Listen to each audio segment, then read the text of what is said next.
Police making changes in the way they're allowed to use force while out on the streets. Well, that move comes after protesters have marched in the streets of Denver for the past 11 days, all in the wake of the death of George Floyd in Minneapolis. Fox 31's Jim Hooley joining us live at the Denver Police Headquarters this morning with an update. Jim?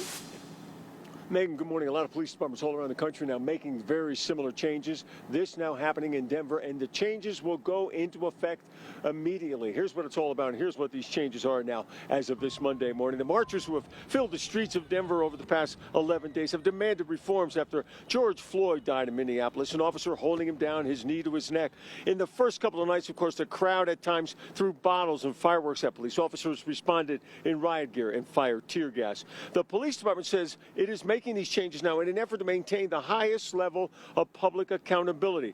The changes include a ban on any and all chokeholds with no exceptions whatsoever. Officers also will have to report to a supervisor if they intentionally point a firearm at a person.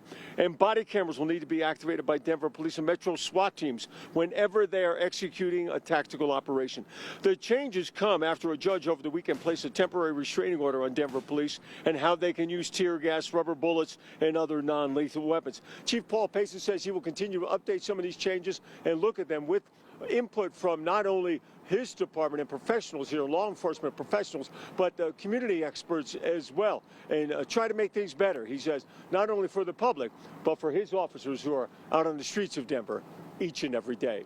Live at Denver Police Headquarters, I'm Jim Hooley, Fox 31. Still a whole lot going on this morning, Jim. Thank you.